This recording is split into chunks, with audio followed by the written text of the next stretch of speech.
नमस्कार, मैं हूं आलोक मेहता। एचएसआई में आपका स्वागत है।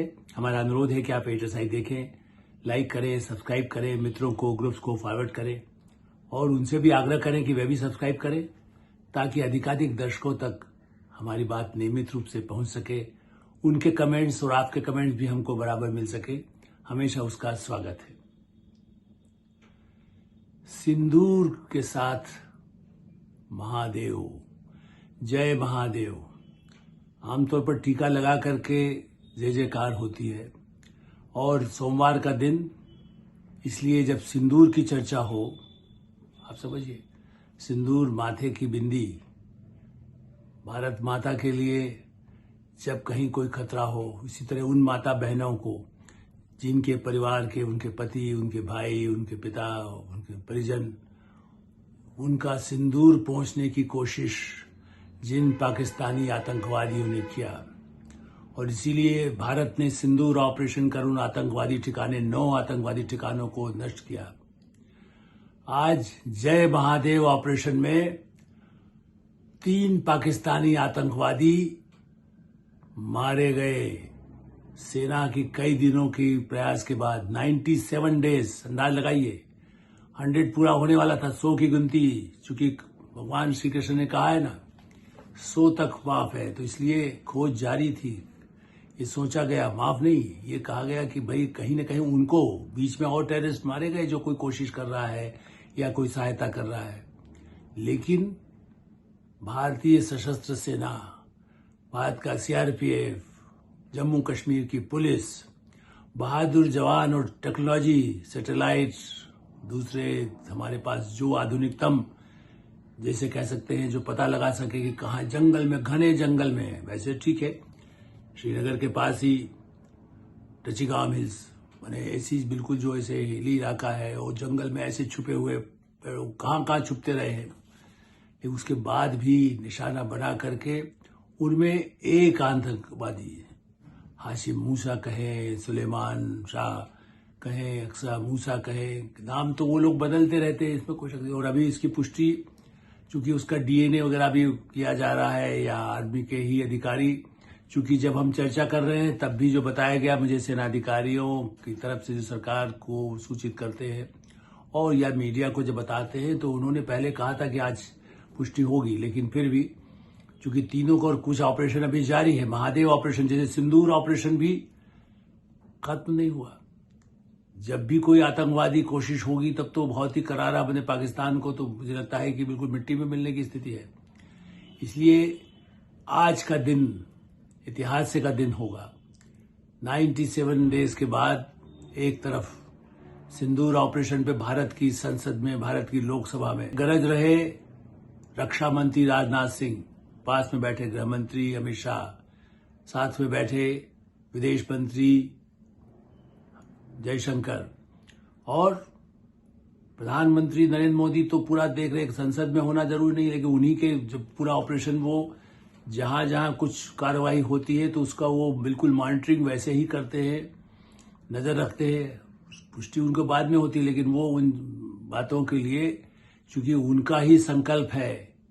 भारत के प्रधानमंत्री ने पहलगाम के बाद सारी दुनिया के मंचों पर, माने वो कहीं भी हो, कनाडा में हो तो उन्हीं बड़े बड़े नेताओं के सामने, यदि फ्रांस में हो तो उनके सामने, यदि ब्राजील में थे अभी ब्रिक्स में ताजा, उसके बाद हर मंच पर, ब्रिटेन में थे तो वहां पर आतंकवाद और पहलगाम की चर्चा हर वक्तव्य में न केवल प्रधानमंत्री नरेंद्र मोदी ने की, भारत सरकार के स्वर में स्वर मिला के दुनिया के हर देश ने पहलगाम की नृशंस हत्या, महिलाओं, बच्चों के सामने उनके परिवार के सदस्यों को, पुरुषों को जो मारा गया, वो इतिहास का कलंकित एक, किसी कह सकते हैं कि पन्ना बन गया।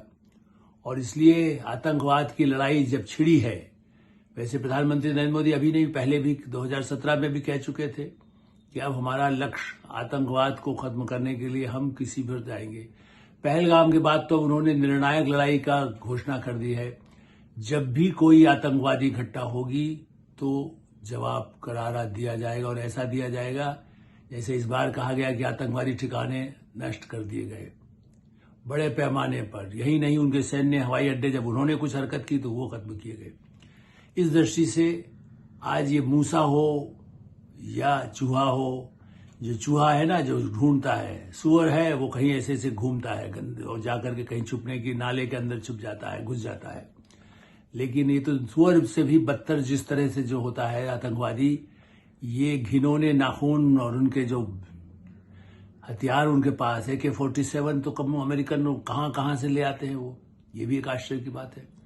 पाकिस्तान की ISI और वही तो ट्रेन करते हैं, कहाँ से लाने की बात हमेशा जानते हैं, पाकिस्तान की सेना और ISI।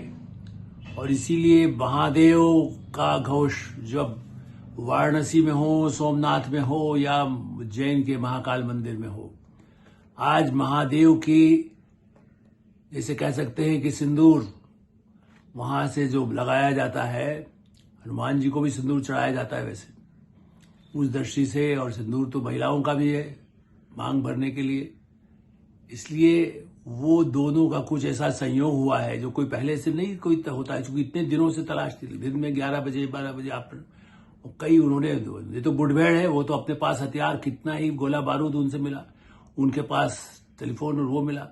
इसका पूरा ब्यौरा तो अभी बाद में जब तक सेना के अधिकारी और बताएंगे, सरकार भी घोषणा करेगी।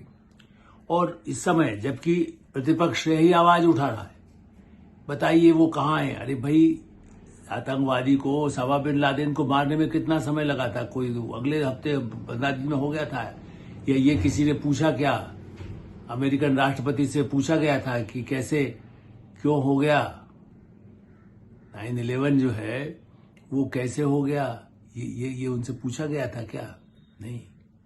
इसलिए या दिसंबर में भारत, जिसको कैसे कि भारत में जब घटना हुई, मुंबई बम कांड हुआ, तो उसके लिए मुंबई में जिस तरह आतंकवादियों ने हमला किया वो भी एक इतिहास का अध्याय है। हमारे पूरे ताज और उसमें जाकर के जितने बड़े पैमाने पर 250 लोगों को मौत के घाट उतारने वाला वो जो षड्यंत्र था आतंकवादियों का, उस समय जवाब नहीं दिया गया।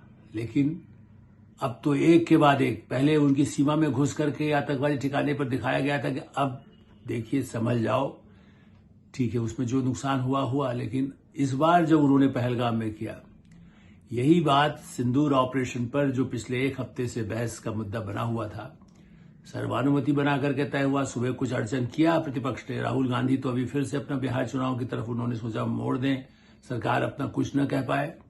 फिर भी दोपहर के बाद जब चर्चा शुरू हुई तो राजनाथ सिंह रक्षा मंत्री के रूप में पूरा धुआंधार 1 घंटे से अधिक उन्होंने पूरे सारे तथ्य संसद के सामने रखे। और सबसे दिलचस्प बात यही है कि उन्होंने भारत के शौर्य और बार बार ये स्पष्ट किया, सिंदूर ऑपरेशन खत्म नहीं हुआ। यही एक सबसे बड़ा जवाब है। ऑपरेशन खत्म हुआ नहीं, कोई किसी तरह का झुकाव हुआ नहीं।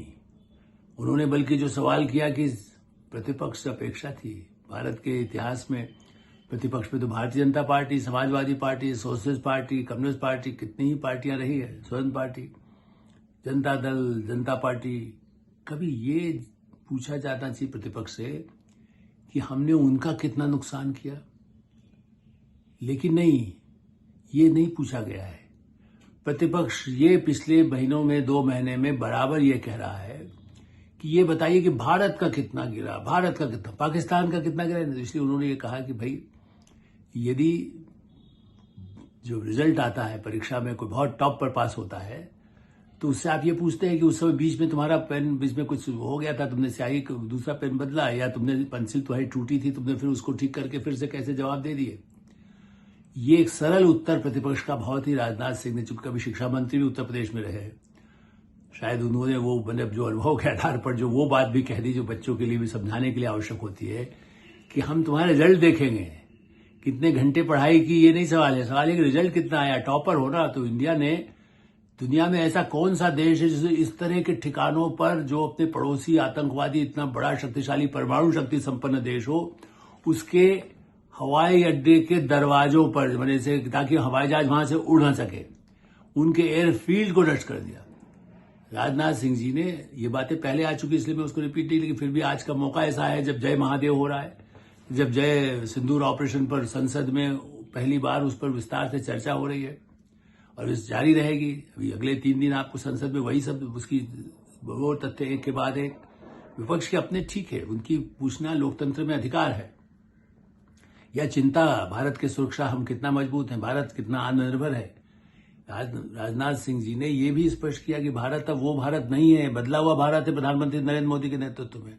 वो भारत नहीं है जब इतना बड़ा मुंबई आतंकवादी हमला हुआ, उसके बाद भी सरकार के रिकॉर्ड में प्रणब मुखर्जी जो बाद में राष्ट्रपति बने, उस समय तो मंत्रिमंडल में थे मनमोहन सिंह की, सोनिया गांधी नेतृत्व थी, राहुल गांधी पार्टी के वरिष्ठतम सांसद थे, उपाध्यक्ष भी रहे पार्टी के।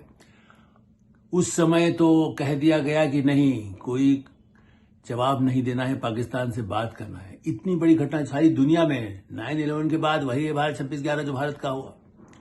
ऐसी स्थिति में ये जो घटना हुई है, ये इस बात का प्रमाण है कि भारत के प्रधानमंत्री नरेंद्र मोदी कितना का संकल्प है। उन्होंने कहा कि हमारे सशस्त्र सेना ने केवल तैयारी की, जो पहलगाम में घटना हुई मई, और उसके बाद पूरी तैयारी के बाद जिस ढंग से ऑपरेशन किया गया, पहले दिन आतंकवादी ठिकानों को मारा गया। उन्होंने हमारे एयरफोर्स पर हमारी सीमा में घुसने की कोशिश की, सारे उनके प्रयास विफल हो गए। गोलाबारी भी की, हमारी जनता को प्रभावित करने की कोशिश किया कश्मीर की सीमा पर, उसको भी विफल किया गया। और जब एयरफील्ड को जब उनके तबाह कर दिए गए तो त्राहिमाम कर गया। उसने कहा त्राहिमाम, उनकी तरफ से डीजीएम जो डायरेक्टर जनरल ऑपरेशन का होता है मिलिट्री का, उसने भारत के डीजीएम को, डायरेक्टर जनरल मिलिट्री ऑपरेशंस को कहा माफ करिए हुजूर, माफ करिए, अब इससे ज्यादा नहीं, हम बर्बाद हो जाएंगे। सब कुछ नष्ट होने की तैयारी में उनको दिखाई दे रहा था।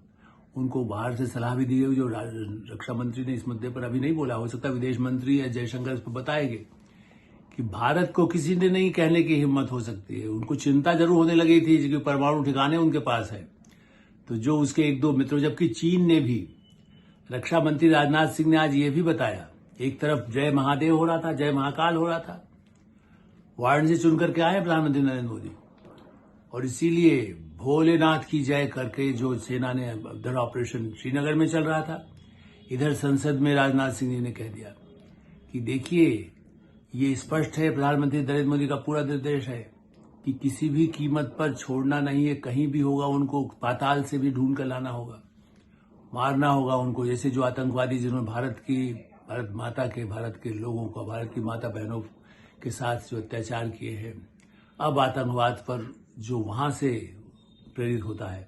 और अभी भी किसी भी रूप में रियायत की बात राजनाथ सिंह जी ने नहीं कही, क्योंकि उन्होंने कहा कि आतंक के साथ कोई बातचीत नहीं हो सकती है, जो प्रधानमंत्री का स्टैंड है। उन्होंने हर मुद्दे पर यह स्पष्ट किया कि कैसे कैसे हमारी सेना ने ऑपरेशन किया, और भारत की सेना अब सक्षम है। भारत की सेना पहले से बहुत अधिक शक्तिशाली है।